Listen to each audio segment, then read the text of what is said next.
Chaco Canyon sits in the high desert of northwestern New Mexico. There is no river of any consequence here, and no obvious reason why anyone would choose to build in this environment. Yet, reaching out of the dry earth are massive stone structures, some rising as high as 5 stories. For most of the 20th century, the textbooks offered a clean, reassuring narrative about these ruins. They described a civilization of peaceful, democratic farmers who lived in balance with the seasons, until around the year 1200, when they simply walked into the desert and disappeared. Early archaeologists constructed this picture of an egalitarian utopia in good faith. They measured the walls, studied the shape of corn grinding stones, and read the styles of painted vessels. They worked with the evidence they could touch. But this comfortable narrative was written before anyone could read the one piece of evidence that held the actual record of the society: the bodies buried beneath the floors. Deep inside the heart of Pueblo Bonito, a small walled crypt known as Room 33 held the remains of 14 people. They were surrounded by thousands of pieces of turquoise and conch shell trumpets carried from the Pacific coast.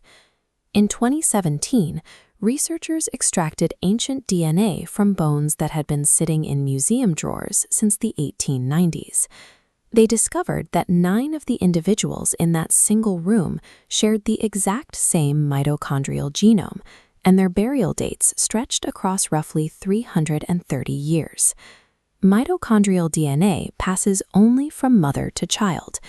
An identical signature across 3 centuries means these people were one family, holding the most sacred ground in the canyon and passing it down through the female line. This direct bloodline contradicts the assumption of a leaderless society. A community of equals does not gather exotic wealth by accident, nor does it lay its dead in the same crypt for 10 generations. The DNA replaced a peaceful village with a ruling house. With inherited power at the center of this society, researchers had to ask how this dynasty maintained its empire. The wealth inside Room 33 required trade networks running far beyond the dry northern canyon.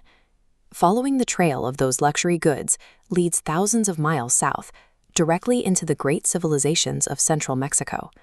Among the items appearing in the canyon during its golden age are the feathers of scarlet macaws, birds native only to the tropical lowlands.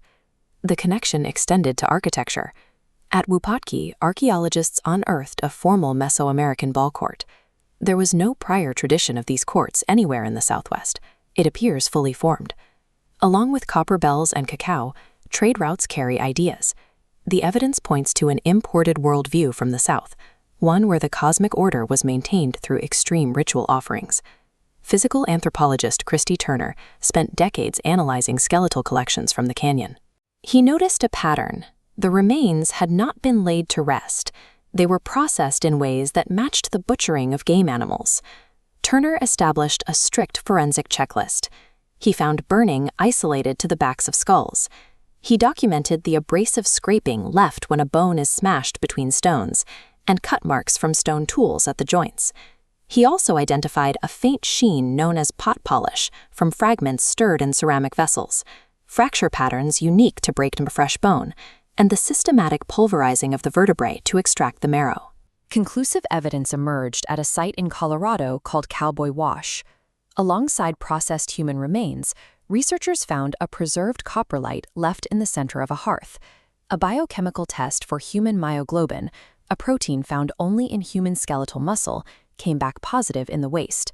Someone at the site had consumed human flesh. Pueblo descendant communities rightly point out that accusations of cannibalism have historically been weaponized against Native peoples. They emphasize that while forensics can record an event, it does not define the character of the people who endured it. The forensic signature is not random. It clusters directly around the ceremonial great houses. It rises as the ruling dynasty consolidates its power, and it begins to vanish exactly when the canyon system begins to fail. The massive ceremonial center could never feed itself. The dynasty was sustained by a coordinated effort that moved food and materials inward from the surrounding 90,000 square miles. This cross-section of wood holds a year-by-year record of rainfall. Looking at the rings, researchers identified a massive environmental shift. Between 1130 and 1180, the growth rings pull incredibly tight. A severe 50-year drought meant the rainfall that allowed farmers to grow maize simply stopped. When the edges of the empire could no longer produce a surplus, the tribute stopped flowing into the canyon. Without food supporting the center, the roads fell silent and the ruling lineage lost its authority. The great houses were not destroyed or sacked. The population simply walked away from an organized system that could no longer sustain them. By the year 1300, the Four Corners region was effectively empty of permanent settlement. This sudden depopulation gave 20th century textbook authors the illusion of a lost civilization. But abandonment is not disappearance. The people migrated south and east, following the water toward rivers like the Rio Grande, where farming was still viable in a drying world. For 800 years, the oral traditions of the Hopi, Zuni, and Acoma peoples consistently maintained that the builders of the great houses were their direct ancestors. The vanishing of the Anasazi was only a mystery because academics refused to treat indigenous oral histories as historical evidence, dismissing them as mere stories. In 2025, a study published in the journal Nature finally bridged the gap.